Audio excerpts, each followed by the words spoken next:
Hi friends, ഇന്നത്തെ വീഡിയോയിലേക്ക് സ്വാഗതം. ഇന്ന് നമ്മൾ പറയാൻ പോകുന്നത് നമ്മുടെ വീഡിയോസിന് കിട്ടിയിട്ടുള്ള കുറച്ച് കമൻറ്റുകൾക്കുള്ള മറുപടിയുമായിട്ടാണ്. ഒന്ന് ചോദിച്ചിട്ടുള്ളത്, രാവിലെ അറ്റൻഡൻസ് എടുക്കുകയും NMS ചെയ്യാൻ പറ്റുകയും ചെയ്യുന്നുണ്ട്, എന്നാൽ വൈകുന്നേരം ഫോട്ടോ റെഡി ആവുന്നില്ല, അപ്ലോഡ് ആവുന്നില്ല, പല എററുകളും കാണിക്കുന്നുണ്ട് എന്നാണ്. അത് NIC Delhi, national informatics centre ഡൽഹിയാണ് നമ്മുടെ സോഫ്റ്റ്വെയർ ഡെവലപ്പ് ചെയ്തത്. അവരതിൻ്റെ സിസ്റ്റമാറ്റിക്കായിട്ട് അപ്ലോഡ് ആവാനുള്ള കാര്യങ്ങൾ നോക്കിക്കൊണ്ടിരിക്കുകയാണ്. പക്ഷേ ചില സ്ഥലങ്ങളിലും ആക്യുറസിൻ്റെ വ്യത്യാസം, അതുപോലെ ഗൂഗിൾ മാപ്പ് വർക്ക് ചെയ്യാത്തതിൻ്റെ, അഥവാ നിങ്ങൾ സെൻഡ് ചെയ്യുന്ന സമയത്ത് ഒരുപാട് പേർ ഒന്നിച്ച് സെൻഡ് ചെയ്യുമ്പോൾ സെർവർ എററായി മാറുന്നുണ്ട്. അതുകൊണ്ടാണ് അതിൽ അവർ NIC ഡൽഹി മാറ്റി സെർവർ എറർ ഒഴിവാക്കി റെഡിയാക്കാൻ നോക്കിക്കൊണ്ടിരിക്കുകയാണ്. അതിന് ഒന്നെങ്കിൽ നിങ്ങളെ 3.1.0 എന്ന് പറഞ്ഞിട്ടുള്ള ആപ്പാണ് NMS ഇപ്പോൾ ചെയ്തുകൊണ്ടിരിക്കുന്നത്. അതിന് ശേഷം അവർ ലേറ്റസ്റ്റ് ഒരു ആപ്പ് ഇൻസ്റ്റാൾ ചെയ്യാൻ പറയുകയും എല്ലാ പഞ്ചായത്തിലേക്കും നിർദ്ദേശം തന്ന് അത് ഉപയോഗിച്ച് ചെയ്യാനും പറഞ്ഞിട്ടുണ്ടായിരുന്നു. പക്ഷെ അത് തീരെ വർക്കാവാതെ അതിനുള്ള ചില സാങ്കേതിക തകരാറുകൾ അത് ഉണ്ടായിരുന്നു. അതുകൊണ്ട് അത് ഒഴിവാക്കിയിട്ട് പിന്നെയും 3.1.0 അതിന് തൊട്ട് മുന്നേ ഇറങ്ങിയിട്ടുള്ള ആപ്പിൽ NMS എടുക്കാനാണ് നിർദ്ദേശിച്ചിട്ടുണ്ടായിരുന്നത്. അതാണ് ഇപ്പോഴും ഫോളോ ചെയ്യുന്നത്. പക്ഷേ അതിന് തന്നെ ചില സമയങ്ങളിൽ എറർ മെസ്സേജ് കാണിക്കുക, ഫോട്ടോ അപ്ലോഡ് ആവാതിരിക്കുക. ഉച്ചയ്ക്ക് ശേഷം 9 മണിക്ക് എടുത്തതാണെങ്കിൽ 4 മണിക്കൂർ ചെയ്തതിന് ശേഷം, 4 മണിക്കൂർ കഴിഞ്ഞതിന് ശേഷം മാത്രമേ സെക്കൻഡ് ഫോട്ടോ എടുക്കാൻ പറ്റുകയുള്ളൂ.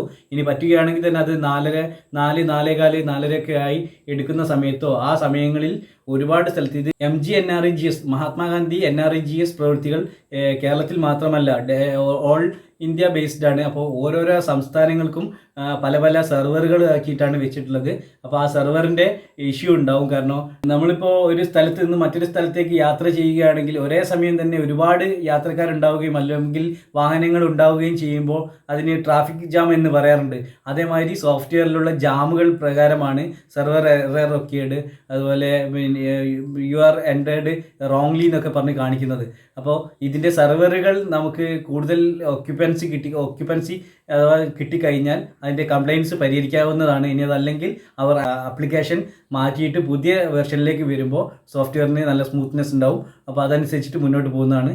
ഇത്രയാണ് ആ കമൻറ്റിനുള്ള മറുപടി ആയിട്ട് പറയാനുള്ളത്. അപ്പം നമ്മുടെ അടുത്ത കമൻറ്റ്, 60 വയസ്സ് കഴിഞ്ഞ ആളാണ് ഞാൻ, ഇതിൻ്റെ മുന്നേയും CDSലെല്ലാം ഉള്ള ആളുമാണ്, അതുപോലെ 100 ദിവസം മുൻ വർഷങ്ങളിൽ എടുത്തിട്ടുള്ള ആളുമാണ്. അർഹതയില്ലാത്തൊരു സംഭവമാണ്. കാരണം ഇതിൻ്റെ മാനദണ്ഡങ്ങൾ നിശ്ചയിച്ച് കുടുംബശ്രീ ആളെ കണ്ടെത്തി മുൻ വർഷങ്ങളിൽ എത്രത്തോളം തൊഴിലെടുത്തു, അവരുടെ ഏജ്, ഇതെല്ലാം മനസ്സിലാക്കി അത് അവിടുത്തെ പഞ്ചായത്ത് ബോർഡ് പാസ്സാക്കി എടുത്ത ആളുകളാണ് മെയ്റ്റുമാരുടെ ട്രെയിനിങ്ങിനുള്ള ലിസ്റ്റിൽ കയറുക. ഈ ഒരു കമൻറ്റിൽ പറഞ്ഞിട്ടുള്ളത് 62 വയസ്സായി എനിക്ക്, അതുകൊണ്ട് മെയ്റ്റായിട്ട് ഇറങ്ങാൻ പറ്റുമോ, 700 രൂപ കൂലി കിട്ടുമോ എന്നുള്ളതാണ്. ഇത് ഇങ്ങനെ വരാനുള്ള ഒരു സാധ്യതയില്ല. കാരണം ഞാൻ പറഞ്ഞ മാതിരി CDS അംഗീകരിച്ച ലിസ്റ്റ് പഞ്ചായത്ത് ബോർഡും അംഗീകരിച്ചതിന് ശേഷമാണ് ആ ലിസ്റ്റിലുള്ള ആളുകൾക്കാണ് ട്രെയിനിങ് നൽകുന്നത്. അപ്പോൾ 18 മുതൽ 60 വയസ്സ് വരെയാണ് മെയ്റ്റുമാരുടെ ക്വാളിഫിക്കേഷൻ പറയുന്നത്. അതിന് വേറെയും മാനദണ്ഡങ്ങളുണ്ട്. അപ്പോൾ ആ മാനദണ്ഡങ്ങളെല്ലാം നമ്മൾ വിശദീകരിച്ചതാണ്. മെയ്റ്റുമാർക്ക് എന്താണ് മെയ്റ്റ് ആവാനുള്ളതിൻ്റെ ക്വാളിഫിക്കേഷൻ. 18 വയസ്സും 60 വയസ്സിനും ഇടയിലായിരിക്കണം. അതുപോലെ 10ാം ക്ലാസ് തന്നെയെങ്കിലും യോഗ്യത വേണം. SC STക്കാർക്കാണെങ്കിൽ 8ാം ക്ലാസ് യോഗ്യത മതി. ഇങ്ങനത്തെ പല കാര്യങ്ങളും. കുടുംബശ്രീയിൽ അംഗത്വം വേണം. ആദ്യം കുടുംബശ്രീയിലല്ല അംഗത്വം നോക്കുക, CDSലുള്ളവരും ADSലുള്ളവരും അംഗത്വം കഴിഞ്ഞിട്ട് ഏക സമിതിയിലുള്ള ആൾക്കാർ അവർക്ക് നിൽക്കാൻ പറ്റില്ല എന്ന് പറയുകയാണെങ്കിലാണ് ഒരു വാർഡിലേക്ക് കുടുംബശ്രീയിൽ തന്നെയെങ്കിലും അംഗത്വമുള്ള ആളുകളെ പരിഗണിക്കുന്നത്. അപ്പോൾ ഇത് പരിഗണിച്ച് കഴിഞ്ഞതിന് ശേഷമാണ് അതിനുള്ളിൽ തന്നെയാണ് നോക്കുന്നത് 18 വയസ്സ് മുതൽ 60 വയസ്സിനുള്ള ഇടയിലുള്ള പ്രായമുള്ളവരാണോ എന്നുള്ളത്. അപ്പോൾ ആ ക്രോസ് ചെക്കിങ് നടക്കാതെ ആയിരിക്കാം നിങ്ങളെ മെയ്റ്റുമാരുടെ ട്രെയിനിങ്ങിന് 4 ദിവസത്തെ, 1 ദിവസത്തെ ഓറിയൻറ്റേഷൻ ട്രെയിനിങ്ങും ബാക്കി 3 ദിവസത്തെ മെയ്റ്റുമാരുടെ ട്രെയിനിങ്ങും കഴിഞ്ഞ് വരുമ്പോഴേക്കും നിങ്ങളെ സെലക്ട് ചെയ്യുന്നതിനുള്ള ഒരു മിസ്റ്റേക്ക് കൊണ്ടാവാം 60 വയസ്സിന് മുകളിലുള്ള നിങ്ങൾക്കും ട്രെയിനിങ് ലഭിച്ചിട്ടുണ്ടാവുക. ഒരിക്കലും 18 വയസ്സ് മുതൽ 60 വയസ്സ് വരെ എന്നല്ലാതെ ഇതിൽ നിയമം അനുശാസിക്കുന്നില്ല. ഇതുവരെ 60 വയസ്സ് കഴിഞ്ഞിട്ടുള്ള മെയ്റ്റുമാർക്ക് ട്രെയിനിങ് കൊടുക്കണമെന്ന് പറഞ്ഞിട്ടില്ല. 60 വയസ്സ് വരെയുള്ള ആളുകൾക്കാണ് മെയ്റ്റ് ട്രെയിനിങ് നൽകേണ്ടതെന്നാണ് വിവക്ഷ. ആ ഓർഡർ മാറ്റി ആരെങ്കിലും തരികയാണെങ്കിൽ മാത്രമേ നിങ്ങൾക്ക് മെയ്റ്റായിട്ട് തുടരാൻ പറ്റുകയുള്ളൂ. അടുത്ത കമൻറ്റ്, മെയ്റ്റിന് എത്ര വരെ ജോലി ചെയ്യാം എന്നുള്ളതാണ്. മെയ്റ്റായിട്ട് ജോലി ചെയ്യുക എന്ന് പറഞ്ഞാൽ 700 രൂപ കൂലി കിട്ടുന്ന രീതിയിൽ മെയ്റ്റിന് വർക്ക് ചെയ്യുന്നത് 30 തൊഴിൽ ദിനത്തേക്കാണ്. 30 തൊഴിൽ ദിനം എന്ന് പറഞ്ഞാൽ 700 രൂപ വെച്ചിട്ട് 21,000 രൂപ വരെ മെയ്റ്റ് സ്ഥാനത്ത് നിന്നുകൊണ്ട് വാങ്ങാൻ പറ്റും. പിന്നെ അതിന് പുറമെ 100 തൊഴിൽ ദിനം സാധാ വർക്കായിട്ട് വർക്കിംഗ് മെയ്റ്റോ അല്ലെങ്കിൽ വർക്കേഴ്സോ ആയിട്ടോ വർക്കിന് ഇറങ്ങുന്നതുകൊണ്ട് കുഴപ്പമില്ല. 100 തൊഴിൽ ദിനം വരെ അതിന് പുറമെ 30 തൊഴിൽ ദിനത്തിന് പുറമെ എടുക്കാവുന്നതാണ്. ഈ 30 തൊഴിൽ ദിനത്തിന് 700 രൂപ തോതിൽ കൂലി വാങ്ങിയിട്ട് ജോലിയിൽ തുടരാവുന്നതാണ്. അത് 30 ദിവസവും അടുപ്പിച്ചല്ല, 2 ആഴ്ചത്തേക്ക് 12 ദിവസത്തേക്കോ അല്ലെങ്കിൽ 14 ദിവസമുള്ള മസ്റ്റോളിൽ 12 ദിവസത്തെ വർക്കിംഗ് ഉണ്ടാവും. ആ 12 ദിവസം കഴിഞ്ഞാൽ അടുത്ത മെയ്റ്റിന് റൊട്ടേഷൻ ക്രമത്തിൽ മെയ്റ്റുമാർക്ക് ഒരു വാർഡിൽ ഒരുപാട് മെയ്റ്റുമാരുണ്ടെങ്കിൽ റൊട്ടേഷൻ ക്രമത്തിൽ മെയ്റ്റുമാരായി നിന്ന് തിരിച്ചങ്ങനെ വന്നിട്ട് 30 ദിവസം വരെ ഒരു മെയ്റ്റിന് വർക്ക് ചെയ്യാവുന്നതാണ്. അതേപോലെ ഒരു മെയ്റ്റ് സ്ഥാനം കഴിഞ്ഞ് അടുത്ത മസ്റ്റോളിൽ അടിക്കുമ്പോൾ അൺസ്കിൽഡ് മസ്റ്റോളാക്കി അടിച്ചു കഴിഞ്ഞാൽ അവർക്ക് ജോലിക്ക് ഇറങ്ങാവുന്നതാണ്. അങ്ങനെ 100 അധിക തൊഴിൽ ദിനവും അവർക്ക് എടുക്കാവുന്നതാണ്. അപ്പോൾ അടുത്ത ഒരു കമൻറ്റ് ഉണ്ടായിരുന്നത്, ഒരു മെയ്റ്റിനാണോ 700 രൂപ കൂലി കിട്ടുക അല്ലെങ്കിൽ 2 മെയ്റ്റിനാണോ എന്നുള്ളതാണ്. ഇതിൽ ഒന്ന് മനസ്സിലാവാത്തതുണ്ട്. ഇനി മനസ്സിലായ കോലത്തിൽ ഞാനുള്ള എൻ്റെ വീക്ഷയിൽ പറയുകയാണ്. ഒരു മെയ്റ്റ് എന്ന് പറഞ്ഞാൽ 20 തൊഴിലാളികളുള്ള ഒരു സൈറ്റ്, ആവറേജ് 20 തൊഴിൽ ദിനം അഥവാ 6 ദിവസം കൊണ്ട് 120 തൊഴിൽ ദിനം ലഭിക്കുന്ന സൈറ്റ് ആണെങ്കിൽ അവിടെ ഒരു മെയ്റ്റോ ഉണ്ടാവുകയുള്ളൂ. നേരെ മറിച്ച് 41 തൊഴിൽ ദിനം ആവറേജ് ഉണ്ടാവുക, 6 ദിവസം കൊണ്ട് ഒരു ദിവസം 41 തൊഴിലാളികൾ വീതമാണെങ്കിൽ അവിടെ 2 മെയ്റ്റുമാരുണ്ടാവും. 2 ആൾക്കാരും മെയ്റ്റിൻ്റെ ഒരേ ഡ്യൂട്ടിയിലാണ് ഉണ്ടാവുക. തൊഴിൽ കാർഡിൽ അറ്റൻഡൻസ് കൊടുക്കലും മസ്റ്റോളിൽ കൊടുക്കലും NMS ചെയ്യലും ഒക്കെ 2 മെയ്റ്റിനും കൂടിയുള്ളതാണ്. ആ 2 മെയ്റ്റിനും 700 രൂപ വെച്ചിട്ട് ഒരു ദിവസത്തെ കൂലി 1400 രൂപ ലഭിക്കുന്നതാണ്. ഇങ്ങനെ ഒരു മെയ്റ്റിന് മാത്രം 30 തൊഴിൽ ദിനവും അടുത്ത മെയ്റ്റിനും 30 തൊഴിൽ ദിനവും, അങ്ങനെ മെയ്റ്റുമാരുണ്ടോ അവർക്ക് 30 തൊഴിൽ ദിനം വെച്ചിട്ട് 700 രൂപ 21,000 രൂപ കൂലി വാങ്ങാവുന്നതാണ്. ബാക്കി ഉള്ള തൊഴിൽ ദിനത്തിന് 100 ദിവസം കണക്കാക്കി അവർക്ക് അൺസ്കിൽഡ് മസ്റ്റോൾ അടിച്ച് അതിൽ വർക്ക് ചെയ്യാവുന്നതുമാണ്.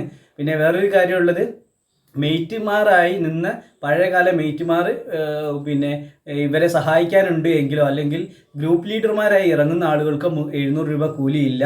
അല്ലെങ്കിൽ പഴയ മെയ്റ്റുമാരുള്ള ആളുകൾ മെയ്റ്റായി തുടർന്ന രീതിയിലുണ്ടെങ്കിൽ അവിടെ അതിന് ഒരു പ്രസക്തി ഇല്ല. കാരണം ട്രെയിനിങ് കിട്ടിയിട്ടുള്ള ആളാരോ അവർക്ക് അവരുടെ ഒരു കോപ്പി ഫോട്ടോയും ആധാർ കാർഡിൻ്റെ കോപ്പിയും ബാങ്ക് അക്കൗണ്ടിൻ്റെ കോപ്പിയും ഇവർ പിന്നെ പാസ്സായ അഥവാ ഇവരെ ക്വാളിഫിക്കേഷനുള്ള കാര്യങ്ങളും വെച്ചിട്ടാണ് രജിസ്റ്റർ ചെയ്യുന്നത്. അവരെ വെച്ചിട്ടാണ് സൈറ്റിൽ മെയ്റ്റ് ആക്കിയിട്ട് ചുമതലപ്പെടുത്തുന്നത്. അവർക്കാണ് 700 രൂപ ലഭിക്കുക. അല്ലാതെ 20 തൊഴിലാളികളോ 25 തൊഴിലാളികളോ ഒരു ദിവസമുള്ള സ്ഥലത്ത് 2 മെയ്റ്റുമാരുണ്ടെന്നും പറഞ്ഞ് വർക്കിനുള്ള ആളുകളെ കുറച്ച് മെയ്റ്റ് ആണെങ്കിൽ 20 തൊഴിലാളിൻ്റെ മുകളിലുള്ള ആളാണെങ്കിൽ മെയ്റ്റ് വർക്ക് ചെയ്യേണ്ടതില്ല. അല്ലാത്ത ഏതൊരു തൊഴിലാളിയും വർക്ക് ചെയ്യേണ്ടതാണ്, ആ അളവിനനുസരിച്ച് കിട്ടേണ്ടതുമാണ്. അടുത്ത കമൻറ്റിനുള്ള മറുപടിയാണ്. കമൻറ്റ് ഇതായിരുന്നു, 3 മെയ്റ്റുമാരുണ്ട് സൈറ്റിൽ. 3 മെയ്റ്റുമാരെന്ന് പറഞ്ഞാൽ ബുക്കിൽ ചേർത്തുന്നത്, മസ്റ്റോൾ ചെയ്യുന്നത്, NMS ചെയ്യുന്നത്, ഇതിനെല്ലാം കൂടി ആയിട്ട് 3 മെയ്റ്റുമാരുണ്ട്. അങ്ങനെ 3 മെയ്റ്റുമാർക്ക് സൈറ്റിൽ വർക്ക് ചെയ്യാൻ പറ്റുമോ എന്നുള്ളതാണ്. 3 മെയ്റ്റുമാർക്ക് വർക്കിൽ സൈറ്റിൽ നോക്കാൻ പറ്റും. കാരണം അവിടെ തൊഴിലാളികൾ 61 കൂടുതലുണ്ടെങ്കിൽ 3 മെയ്റ്റുമാർ വരെ ആവാം. ആദ്യത്തേത് പറയുന്നത് ഒരു മെയ്റ്റിനെ പറയുന്ന സ്ഥാനം 20 തൊഴിലാളികൾ തന്നെയെങ്കിലും ഒരു വർക്ക് സൈറ്റിൽ ഉണ്ടെങ്കിൽ ഒരു മെയ്റ്റ് ആവാമെന്നുള്ളതാണ്. അവർക്ക് 700 രൂപ കൂലി കിട്ടും. 2 മെയ്റ്റുമാർ വരെ ഒരു സൈറ്റിൽ ഉണ്ടാവണമെങ്കിൽ 41 തൊഴിലാളികൾ ആവറേജ് ആയിട്ട് അഥവാ 6 ദിവസം കൊണ്ടാണെങ്കിൽ 6 × 41 എത്രയാണ് വരുന്നത്, ആ തൊഴിൽ ദിനം കിട്ടുന്ന സൈറ്റ് ആണെങ്കിൽ അവിടെ 2 മെയ്റ്റുമാർ പറ്റും. അതുപോലെ 61 തൊഴിലാളികളാണ് ഉള്ളത് എങ്കിൽ അവിടെ 3 മെയ്റ്റുമാരെയും നിയമിക്കാവുന്നതാണ്. ഇവർക്ക് എല്ലാവർക്കും 700 രൂപ കൂലി തോതിൽ കിട്ടുകയും ചെയ്യും. അവരെല്ലാം മെയ്റ്റുമാരുടെ ക്വാളിഫിക്കേഷനിൽ വർക്ക് ചെയ്യേണ്ടതുമാണ്. അഥവാ ഫോം ഫില്ലപ്പ് ചെയ്യുന്നതായാലും ശരി, പിന്നെ ജോബ് കാർഡിൽ അറ്റൻഡൻസ് രേഖപ്പെടുത്തുന്നതായാലും ശരി, ഇങ്ങനെയുള്ള എല്ലാ കാര്യങ്ങളും അളവ് റെക്കോർഡ് ചെയ്യുന്നതിലും പിന്നെ അളവ് എടുത്ത് രാവിലെ അളന്ന് കൊടുക്കേണ്ട ഡ്യൂട്ടി ഓരോരോ ടീം ലീഡർമാരെ ഏൽപ്പിക്കുന്നതായാലും ശരി, എങ്ങനെയാണെങ്കിൽ 3 മെയ്റ്റുമാർ വരെ ആവാം. അല്ലാത്ത സൈറ്റുകളിലാണെങ്കിൽ 20 തൊഴിലാളികളും അല്ലെങ്കിൽ 25 അല്ലെങ്കിൽ 30 തൊഴിലാളികളാണ് ഉള്ള ഒരു സൈറ്റിലുള്ളതെങ്കിൽ അവിടെ 700 രൂപ കൂലി കിട്ടുന്ന മെയ്റ്റ് ഒരാൾ മാത്രമേ ഉണ്ടാവുകയുള്ളൂ. അവർക്കാണ് പരിപൂർണ ചുമതലയും അഥവാ സൈറ്റിൻ്റെ പരിപൂർണ മേലധികാരി മെയ്റ്റ് ആയിരിക്കുന്നതുമാണ്. അപ്പോൾ നമ്മളിവിടെ പറഞ്ഞുകൊണ്ടിരുന്നത് കുറച്ച് വീഡിയോകൾക്കുള്ള കമൻറ്റാണ്. ഈ കമൻറ്റിനുള്ള മറുപടി എല്ലാം ആയിട്ടില്ല. ഇനി ബാക്കിയുള്ള കമൻറ്റുകൾക്കുള്ള മറുപടി മറ്റൊരു വീഡിയോ ആയിട്ട് ചെയ്യാം. അപ്പോൾ ഇത്രയും പറഞ്ഞുകൊണ്ട് നിർത്തുന്നു. നിങ്ങൾക്ക് ഇഷ്ടപ്പെട്ടാൽ കമൻറ്റ് ചെയ്യുക.